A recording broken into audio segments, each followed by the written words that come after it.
efforts with our new projects. So it matters na hindi lang dahil dun sa title, but also because of who the award came from. Sino yung mga nag-decide nun?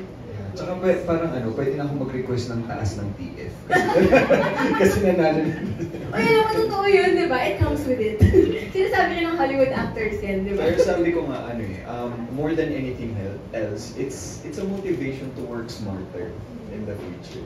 Yeah, and you said in your speech kanina, we all watched it, na it doesn't matter kung gaano ka marami yung exposure, di ba? Yeah, kasi nung una kong napanood yun, sabi ko talaga, Lord, sayang. Kasi parang feeling ko no one will recognize the performance that I did. Kasi nga, kasi lumabas si Padre Jacinto Zamora nung namatay na si Pedro Pelakis eh. So, medyo naapektuhan ako na sabi ko sayang, parang kailan pa ulit ako magkakaroon ng proyekto na katulad ng Bumbursa.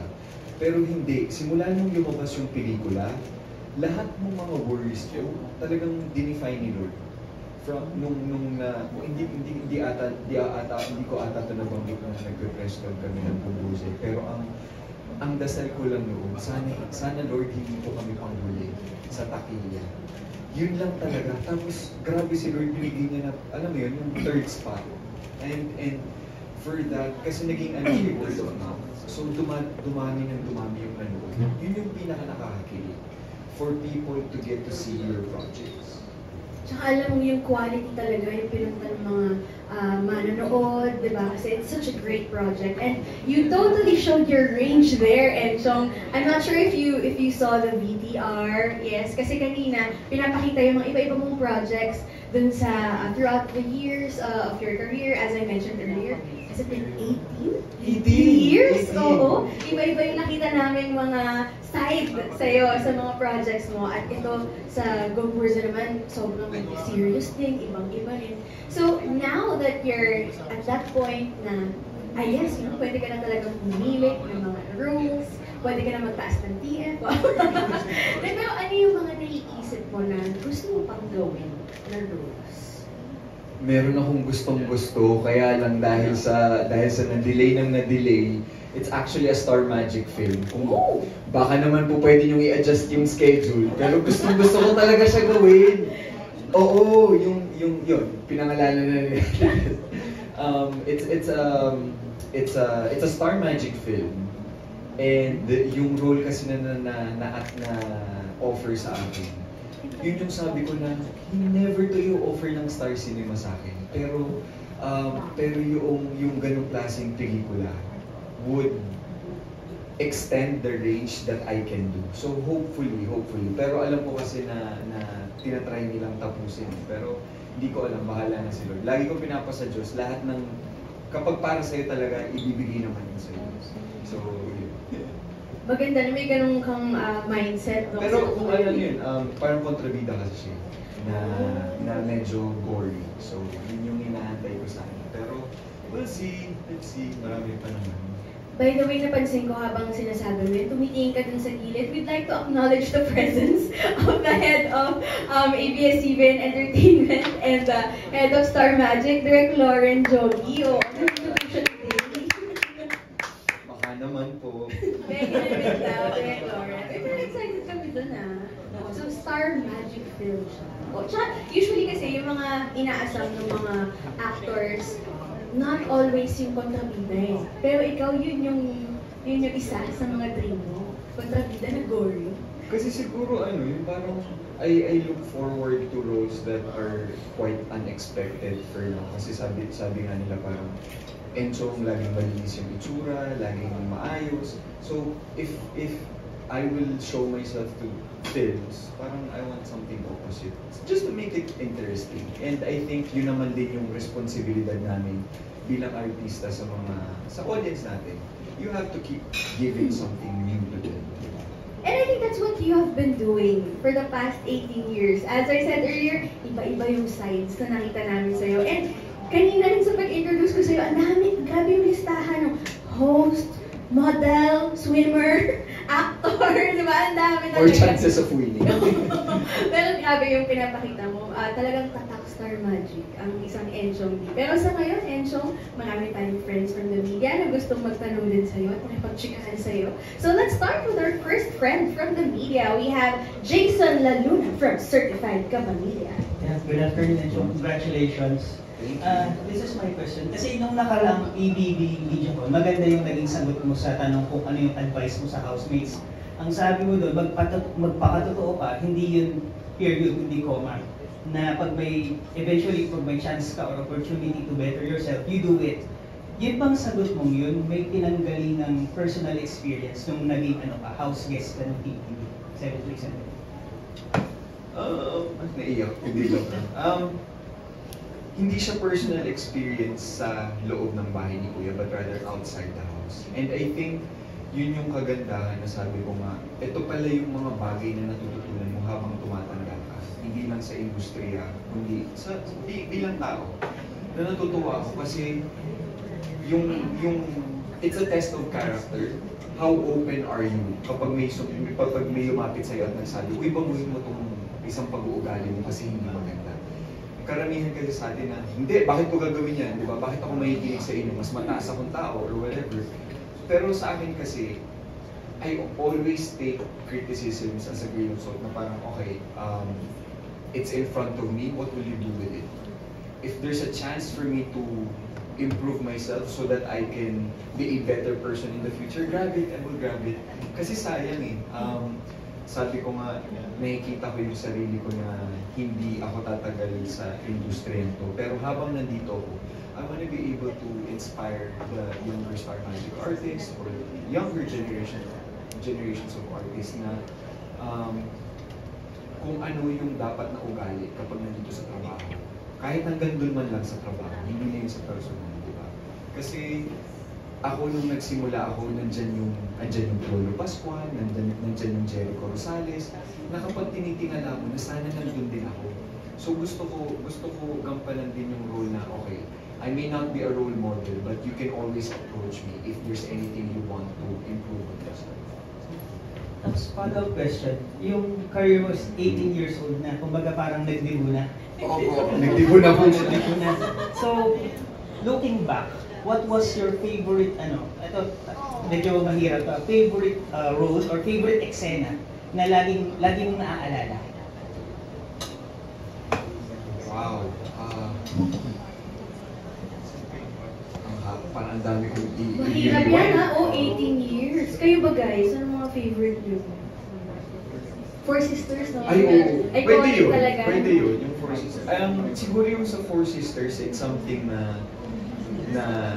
lagi kong kinukwento sa mga tao. Kasi yung eksena ko particularly, yung nagagalit ako dun sa mga ate ko, hindi ko maintindihan kung bakit doon sa particular na araw yun, nagkasakit si Direk Ate. So, ang sumalo ng eksena na yun, yung particular shooting day na yun, si Inang. So, lahat kami kinakabahan, tapos wala akong mahingan ng tulong. Kasi, syempre, yung parang, kunyari lalapitan ko kunyari si Shaina. Shine, paano ba si Inang? Naku, so kailangan mo maging ready. Alam mo yun, yung lahat pananakot yung inibigay. So, yung kabang-kaba, kaya yung eksena na yun, paulit-ulit siya kasi hindi ko makuha. Tapos, parang sinabi nila that you will never hear anything about your performance kay Inang, but you will hear it from other people. So, dun na siya yung parang, okay, you don't hear it from her na you did a great job, but malalaman mo na lang years after. So, yun yung sabi ko na parang mahirap din kapag lagi tayong naghahantay ng instant gratification, lalo na sa trabaho ko. Kasi it's an endurance talaga. Itong show business, endurance talaga siya. Na parang, okay, sikat ka ngayon, let's see after 5 years. Diba? Pero if you have a good professional working relationship with everyone, most likely you will succeed. Thank you. Thank you. Thank you. Ngayon pa lang, ang dami nating advice na nakukuha from Enchong. Okay, by the way, may nagpapahatid ng kanilang message. Sa YouTube, from Izati at Atira. Yes. We love you, Chong! Supporting you from Malaysia! Wow! O baka gusto mong bumati sa mga Malaysian fans. Yes, to all our Malaysian friends and kapamilyas and kaibigan, thank you very much for your support. Actually, it started because I think, kung hindi ako nagkakamali, yung 14 kasi pinalabas siya sa Malaysia. So there's a few people that every time I would go there for vacation or for a visit, out of nowhere, nagugulat ako na parang may nakakakilala sa amin. But it's a good feeling. Wow! Grabe talaga ang reach. Okay, now let's go to Nikki Wang from Manila Standard. Thank you, Dad. Excuse me. Hi, Nikki. Hi, good afternoon. I am Chong. Hello, good afternoon. First of all, I would like to congratulate you for winning the Best Supporting Actor at the recently concluded Emmys. Actually, the members of the speed are here. My question is, what does winning an acting award mean to you? And how does winning an award motivate you to improve your craft? Sobra, gusto ko naman ako, sa totoo lang nung kinabukasan, parang, alam mo yung naghahantay ka na ng trabaho agad. Kailan po ba ako makaka-arte ulit? Kasi sobrang lang excited. Pero hindi, may nakakasan naman na. Pero kailangan ko muna, may mga kailangan muna akong tapusin. But it will start in the next 2 weeks. So, dala ko yun. Dala ko yung motivation from winning that. Kasi sabi ko nga nung press ko ng Pinoy Big Brother, yes, it's a good feeling. Pero the following day, you have to go back to work.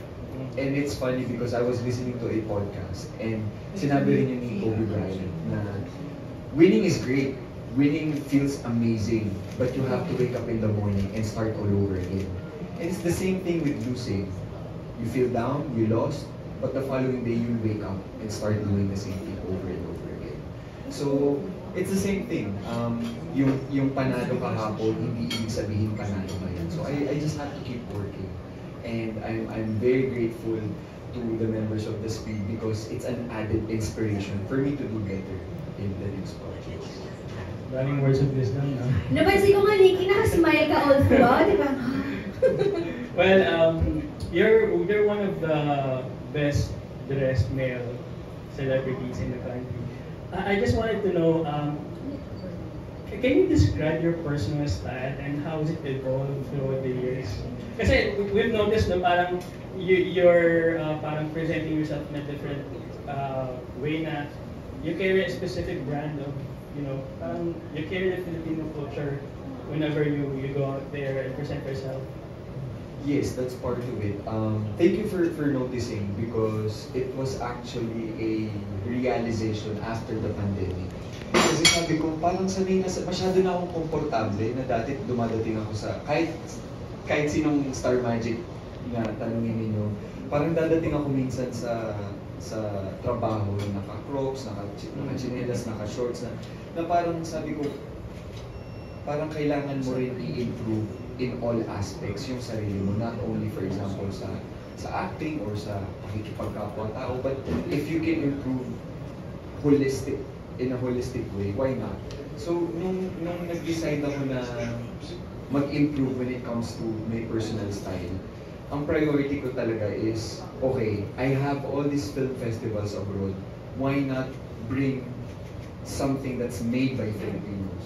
So every time that I have a chance, talagang bit-bit ko, Filipino designer or Filipino made, and nakakatuwa because even other countries would take notice and they would ask, where is your pants from? And I would proudly say it's Filipino designer.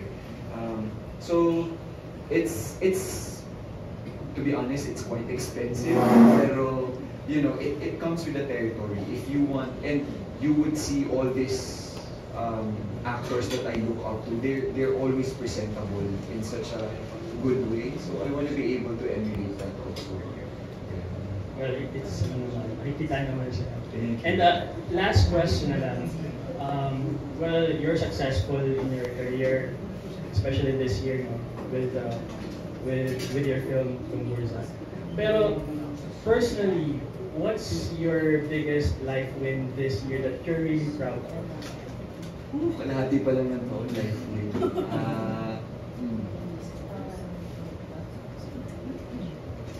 Siguro, to be fair, and this is something very personal, but I have this personal goal to manage my emotions. Yun yung something na talagang wino-work on ko. There are so many instances na parang feeling ko hindi kailangan ng reaction ng isang bagay. Kaya actually, pag pinakita ko sa inyo yung phone ko, yung nakalagay doon, it's a constant reminder. Not everything needs a reaction to it. So, I think yun yung isang bagay na achievement ko because feeling ko from 100% every time I get the news, somehow na napapacify ko yung sarili ko. Okay, let's handle it strategically. Let's handle it face value. Huwag natin pangunahan yung isang problema. Kasi hindi naman siya kailangan parati ng TV patrol acting. Di ba? Pwede naman yung parang, okay, kalma lang tayo, let's approach it in a kalman. So, feeling ko yun yung pinaka-achievement ko. And hopefully ma-attain ko yung goal ko na parang direct Lauren ka lang, na kapag may problema, okay, ano ba yung panibagong problema today? Chill ka na. Yun, isang magandang halimbawa yun. And I'm happy because the people that I look up to in Star Magic, from Mr. M to Tita Mariol to Derek Lauren, they're all very relaxed people. Congratulations. Thank you very much. Thank you, Nikki. Thank you for your question, dadagdag ko pala dun sa listahan mo, fashion icon. Oo. Ang dami na talaga. Yes, pero ang ganda ng life when binanggit mo, Enchong, kasi mahirap i-achieve yun. It's those little things. It's those little things. But it makes a big impact. Lalo na ngayon in this age of social media, all your actions are permanent and magnified online, di ba? Nakakalata ba na nagpe-therapy ako? Yung pala yun. Yung pala yun. Kasi nasa couch ka so na-intensify ang feelings. But thank you so much, Nikki Wang. Now let's go to the next set of questions. Ako yung babasa. Ito ay from Alt Star Magic. Alt account ko, Alt Star Magic. Si Frank Joaquin ang nagtatanong ito. What does, I think nasagot ko na ito. What does the Best Supporting Actor Award mean to you? But would you like to add anything to what you have said? Oh, definitely fuel. Fuel siya for a better performance. Kasi actually nagulat ako nung tinanggap ni Kuya P ni Piolo yung Speed Award niya. Pinasalamatan niya yung acting coach niya. And it's weird because I'm also in the process of wanting to get my personal acting coach just to have another opinion on how to approach a character. So sabi ko, I think it's also a good practice that hindi ka sarado bilang artista. So yun yung mga bagay na hopefully ma-achieve ko with this win, di ba? Parang you want to get something out of it also. That also shows humility, na kahit na 18 years mo na itong ginagawa, you want to learn more from another person. So, yes, we'll look forward to the effects of that in the future. And next question ni Frank ay, how excited are you for the upcoming season of PBB? I think I'm as excited as the new housemates. Simply because, to be fair, yung nabuo naming pamilya noong nakaraang Pinoy Big Brother season, legit. Alam mo yun, yung parang, I mean, I would hang out with Kim, I would see Rolly, I would see Melay, but not as a group. Pero ito ngayon, na magkakasama kami, and we see each other, na nakapag-dinner na kami sa bahay ni Bianca, nakapag-hangout na kami na si Robbie yung nag-host, si Melay. Alam mo yun, yung parang, wow, totoo yung naging pamilya ni Kuya. And I've been wanting that kasi every time na may gathering sa ABS, sometimes I find myself being an island, being alone. I mean, I'm friends with everyone. I have a good relationship with everyone. Pero yung uupuan mo talaga, magtatawanan kayo non-stop for hours. And I think I found out with that group of friends that I have through PBB. So excited ako dahil makikita-kita kami gabi-gabi kasama ng mga housemates. Parang biglang ka-work mo yung friends mo. Exactly. And we can see that in your posts. Lumalabas kayo kahit hindi work-related. Yeah. And ang nakakatuwa din, si Bianca yung nag-i-initiate. Birthday ni ganito this month. May achievement si ganito this month. Let's all get together. Di ba? Parang ang sarap that even these successful people that I'm with wants to celebrate you. So it's such a humbling experience also, especially Bianca leading the pack. It's a good group that you're in. Yeah. Okay, now let's go to Jeff Fernando from Daily Tribune. Hi, Joe. Hi, Jill. Ayun. First question ka, Chong, is sabi nga kanina 18 years. Paano mo sasagutin, when you're just starting, nakita mo ba yung sarili mo na tatagal ng 18 years? Actually, sa totoo, Jeff, hindi ko pa rin siya maramdaman na 18 years. Parang nakakatawa siya kasi parang debut yung 18 na number. Pero to be honest, I think the reason why also that I'm very open to all learnings in this industry is because I feel like 18 years is not enough. I feel like 18 years is just yesterday na parang pinapatunayan mo pa rin yung sarili mo. Every day, kailangan hindi ka pa rin magkamali sa dance step kung saan. Alam mo yun, yung mga ganung maliit na bagay.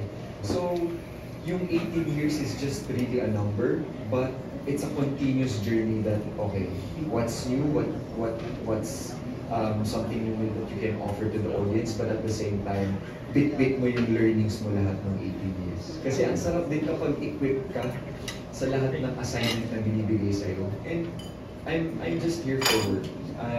Siguro yun yung isang bagay din na nag-iba na rin from 18 years before. Dati, parang okay, fame, money.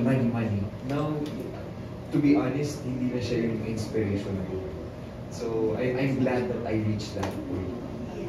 Okay. Next question is, karamihan kasi sa artist, pag nanalo ng award, mas nagiging choosy sa mga susunod din ng assignments. Sa'yo ba ganun din ang naging effect? Ako po, yung honestly, ang pakiusap ko lang, isa na wag lang sunod-sunod yung pareho. I mean, kasi last year, I did Here Comes the Groove and yung Bumburza. So, nagkataon lang na yung last film na pinalabas namin sa Fruitcake, pare rin siya. Pero mas nauna ko kasing sinut yun. And it's a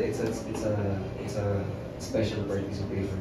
So, ang hoping lang ako for this year, if I will take a project, hindi naman sa pagiging choosy, but I don't want it to be the same as last year. Especially Gumburza is such a huge impact. And Here Comes the Groove also. And for my last question is, kung sa'yo natapat yung question, sumisikat kasi siyang name Kemelay na if scripted ng PBB. Okay, kung ikaw sasagot nun, if scripted ng PBB, paano mo siya sasagutin? Well, siguro kung scripted yung PBB, siguro kaya kong magtagal ng 15 days doon sa loob ng bahay ni Kuya nung pinasok nila ako. Alam mo yun? Kasi ayoko talaga. And I think lumabas naman yun kapag playback ninyo yung mga previous episodes ng PBB.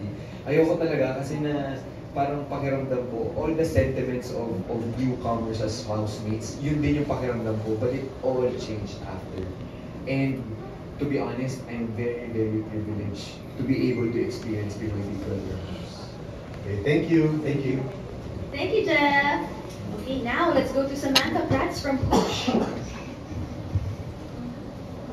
Hi, Samantha. Hi, good afternoon. So first of all, Enchong, congratulations on your award. My question for you is, after 18 years in your career, what's one thing that you discovered about yourself and about the roles that you've done in the past? First question. Therapy kasi talaga to, Enchong. Sorry, ano nga ulit yung first question? What is something you've discovered about yourself? I'm here for the long game.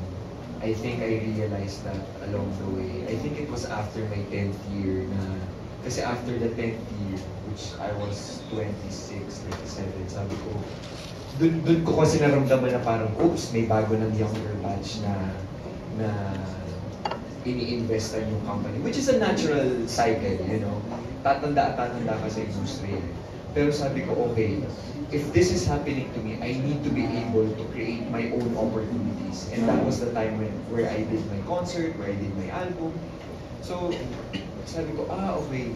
Along the way, na-realize ko sa sarili ko na I'm not here just to experience yung kasikatan or makakuha lang ng X amount of money. I'm here because I fell in love with the craft. And sabi ko, siguro somehow now I get to show it a little bit more that when I say craftsmanship, I'm in the serious business of crafting characters. So I'm glad because up to now, may mga production houses pa rin na kinakast ako. And sabi ko nga, totoo pala yun. Totoo pala yun kasi naalala ko dati, ang advice sa akin ni Papa, kailangan mong maging team player. Kailangan mong maging makatao. Kasi yung mga taong nakasalubong mo paakyat, kapag bumagsak ka, yun ulit yung mag-aakyat sa wait, kinikilabutan ako. Galing ni Papa. So yun yung pinaalala sa akin ni Papa na hindi ka pwede maging mayabang. Hindi sa wala kang karapatan, pero kung papipiliin ka, kung may chance ka to pick, try not to be boastful about it.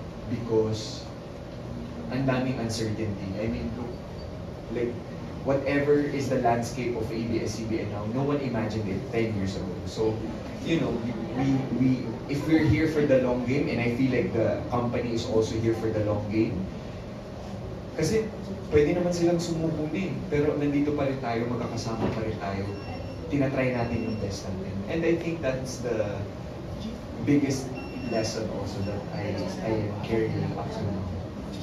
Thank you. Thank you. Thank you, Samantha. Okay, now, tignan natin kung pang-therapy ulit ang kanyang question. Jeff Perdon from Kapamilya Online World. Hi, Chong. Hello. During your past interviews last year, sabi mo, focus ka muna sa paggawa ng big screen projects. Yeah. How does it feel na magbabalik ka ngayon sa television? Nakakatawa kasi sabi ko nga, parang pag may sinabi ka pala sa Panginoon, minsan papatawanin ka niya, gano'n na, eto sa'yo. So, sabi ko talaga nung, I think na I remembered it when the MMFF awarding, sabi ko talaga sa sarili ko, ang goal ko lang is gumawa ng pelikula. Kasi ang gusto ko talaga maging part ng MMFF this year. Kasi 50th year, so sobrang wish ko talaga na sana makasama. Kaya lang sabi ko, parang wala pa akong sinushoot na film, so hindi ko alam kung magiging party ako. Pero bahala ka naman. So, sabi ko talaga sa sarili ko, I really want to focus on films this year.